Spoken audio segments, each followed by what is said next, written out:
اعوذ باللہ من الشیطان الرجیم بسم اللہ الرحمن الرحیم کل آپ صلی اللہ علیہ وآلہ وسلم کہہ دیجئے غیر اللہ کیا علاوہ اللہ کے اتخذو میں بناؤں ولی کوئی دوست فاطر السماواتی حالانکہ وہ اللہ تبارک و تعالیٰ کی ذات وہ بنانے والی ہے آسمانوں کو والارض اور زمین کو واہوا اور وہ اللہ یطعمو اور وہ کھلاتا ہے سب کو کھلاتا ہے ولا یطعم اور وہ خود نہیں کھاتا۔ اب جیسے وہ عیسائی جو ہیں وہ نعوذ باللہ عیسیٰ علیہ السلام کو ان کی والدہ کو خدا کہتے ہیں،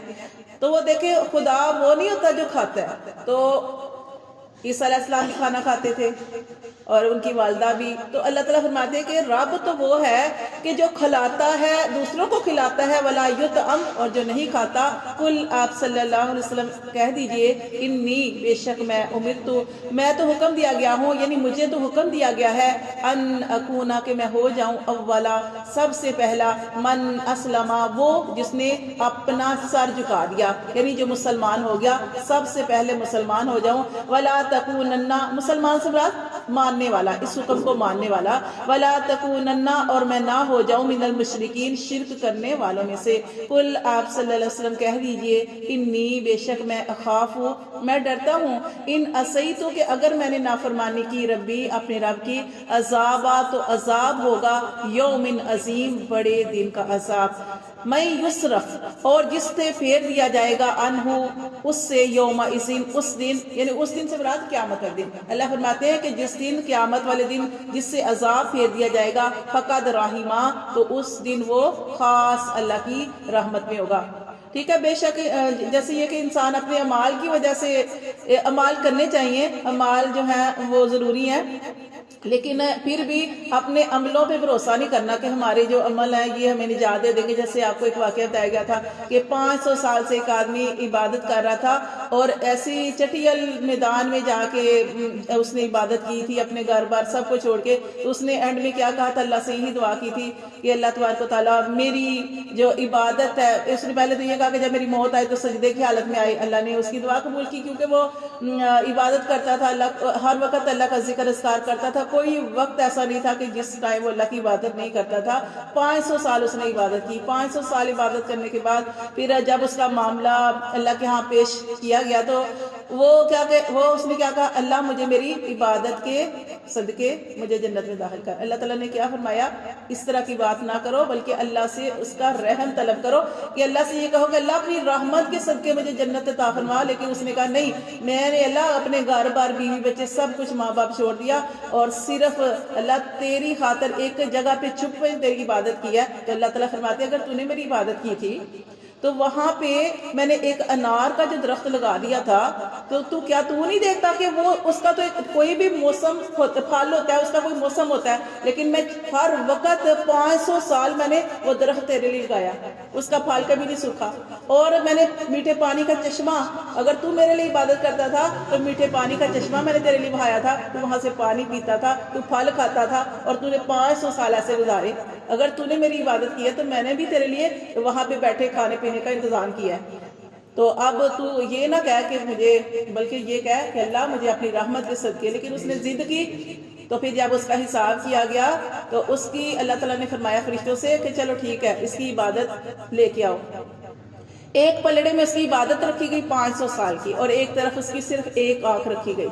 تو اللہ کی نعمت سے بڑھ کے کوئی چیز ہو نہیں سکتی، تو اللہ تعالیٰ کی وہ جو نعمت جو تھی آنکھ، وہ جو تھا اس کا پلڑا بھاری ہو گیا، اور 500 سال کی عبادت اس کی وہ پلڑا جو تھا مطلب ایسے ہونے۔ تو یہ ہے کہ اللہ تعالیٰ سے ہمیشہ بے شک آپ عمال کرتے ہیں، عمال کرنے چاہیے، لیکن عمال کرتے ہیں لیکن ان کے اوپر یہ نہیں کہنا چاہیے کہ ہم عمال کرتے ہیں تو اپنے عملوں کی وجہ سے جنت میں جائیں گے، پھر بھی اس وقت بھی اللہ کی خاص رحمت ہی ہوگی۔ جیسے یہاں پہ بھی یہی کہا گیا کہ جس پر جو اس دن کامیاب ہو گیا کہ گویا وہ اس پر اللہ کی رحمت ہو گئی۔ جیسے ہم پڑھے تھے کہ اللہ کی رحمت کے 100 حصے ہیں، اور اللہ نے ایک حصہ دنیا میں اتارا ہے اور باقی 99 اللہ نے پاس رکھے۔ اگر دیکھیں اللہ ہر بندہ گناہ گار ہے، اگر اللہ پکڑنے پہ آئے تو چھوٹی سی بات پہ پکڑ لے، ٹھیک ہے، تو اس لیے اللہ سے ہمیشہ اس کا رحم ہی مانگنا چاہیے۔ اللہ فرماتے ہیں میں یسرف، اور جس سے پھیر دیا جائے گا عنہ اس سے یوم اذن اس دن عذاب، فقد رحمہ تو وہ پس وہ اللہ کا خوب رحم ہوگا، اللہ کی رحمت ہوگی، وذالک الفوز المبین، اور جس کو یہ مل گیا وہ اس دن اس نے بہت بڑی کامیابی حاصل کر لی۔ وَإِن يَمْسَسْكَ اللَّهُ، اور اگر پہنچائے تجھے اللہ بِضُرٍّ کوئی تکلیف، فَلَا كَاشِفَ تو اس تکلیف کو کوئی بھی ہٹانے والا نہیں، لَهُ اس کو، إِلَّا هُ مگر اللہ۔ یہ بھی جو آیت ہے نا، اس کو پڑھنے کا معمول بنانا چاہیے۔ وَإِن يَمْسَسْكَ اللَّهُ بِضُرٍّ فَلَا كَاشِفَ لَهُ إِلَّا هُوَ وَإِن يَمْسَسْكَ بِخَيْرٍ فَهُوَ عَلَى كُلِّ شَيْءٍ قَدِيرٌ۔ ہر روز 7 مرتبہ اس کو پڑھیں اور یقین کے ساتھ پڑھیں کہ دیکھیں اللہ تعالیٰ فرماتے ہیں کہ اگر اللہ کی طرف سے کوئی تکلیف آ جائے، اس تکلیف کو، کوئی غم ہے، کوئی پریشانی ہے، کوئی کسی قسم کے حالات ایسے آ گئے ہیں، مال کے اندر نقصان ہو گیا یا کوئی بھی مسئلہ آپ کا، تو اللہ فرماتے ہیں کہ کوئی بھی تکلیف آ گئی ہے اس تکلیف کو کوئی دور کرنے والا نہیں، ہاں مگر یقین اللہ کی ذات پہ ہو، الا ہو، اور یہ یقین ہونا چاہیے کہ میری اس تکلیف کو، میری اس بیماری کو، میری اس پریشانی کو، میرے اس دکھ کو، کوئی کام کے اندر رکاوٹ آ گئی، اس رکاوٹ کو اللہ ہی دور کرے گا۔ جب آپ کا یہ یقین بن جائے گا تو آپ کو یہ نہیں ہوگا کہ میرے اوپر فلاں نے کچھ کر دیا، فلاں نے کچھ کر دیا، کیونکہ اللہ تعالیٰ قرآن مجید کے اندر فرماتے ہیں کہ جو بد نظر ہے وہ بھی اللہ کے حکم کے بغیر نہیں لگتی، اسی طرح جو جادو ہے وہ بھی اللہ کے حکم کے بغیر نہیں ہو سکتا، ٹھیک ہے۔ یہ ساری چیزیں ہیں، حق ہیں، جیسے یہ نظر بھی لگ جاتی ہے، یہ بھی حدیثوں میں ہے کہ نظر بد نظر بھی لگ جاتی ہے، یا اسی طرح جادو جو ہے وہ بھی ہو جاتا ہے، جیسے نبی صلی اللہ علیہ وسلم کے اوپر بھی ہوا ہے۔ لیکن یقین یہی رکھنا چاہیے، یقین یہی رکھنا چاہیے اور ان آیات کو پڑھنا چاہیے، تو اللہ تعالیٰ جو ہے وہ حفاظت فرماتے ہیں، ہر دن 7 مرتبہ ان آیات کو پڑھنا چاہیے۔ اللہ فرماتے ہیں یہ انسان کا نا جو یقین جو ہے وہ مضبوط ہوتا ہے، کہ اگر کوئی تکلیف آ گئی ہے تو کچھ لوگ ایسے ہوتے ہیں نا کہ ان کا یقین یہی ہوتا ہے، کوئی تکلیف بھی آ گئی ہے، کوئی پریشانی کے حالات بھی آ گئے، یا رزق کے اندر بھی کمی آ گئی یا کوئی بیماری آ گئی، تو ان کا فوراً یقین یہی ہوتا ہے فلاں نے ایسے کر دیا، فلاں کی وجہ سے ہو گیا۔ تو جب آپ نے بس یہ یقین رکھنا ہے کہ اللہ کی طرف سے آتی ہے کوئی بھی تکلیف،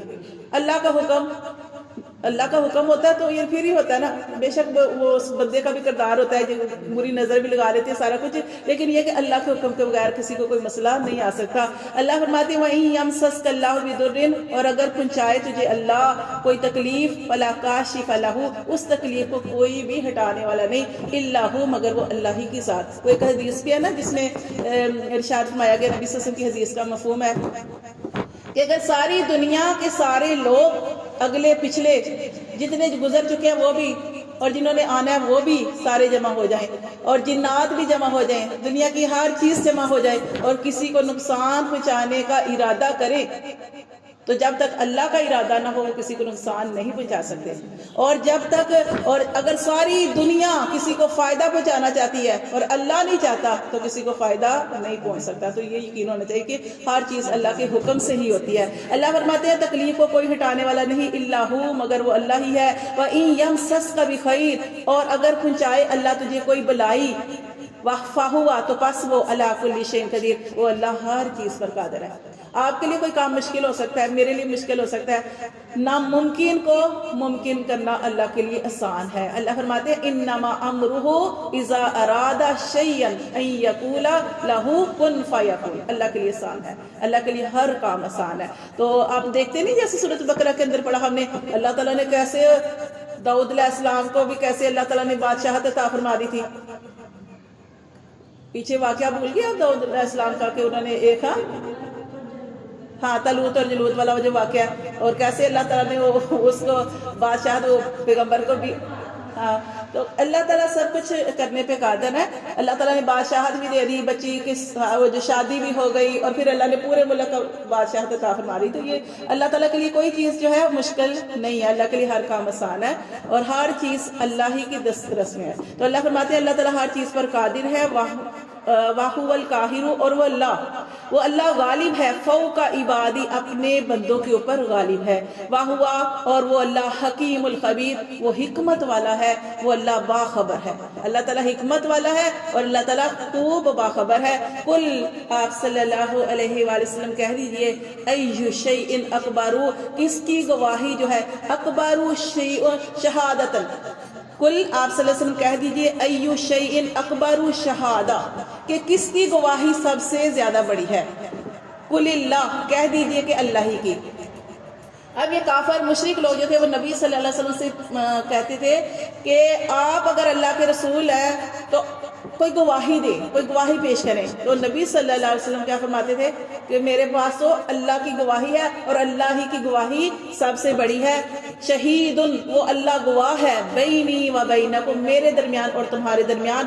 وَأُوحِیَ، اور وحی کیا گیا، الیہ، طرف میری، حاصل قرآن، یہ قرآن، لِأُنذِرَکُم، اس لیے نازل کیا گیا تاکہ میں تمہیں ڈر سناؤں بھی اس کے ذریعے، وَمَن بلغ، اور جس تک یہ قرآن پہنچے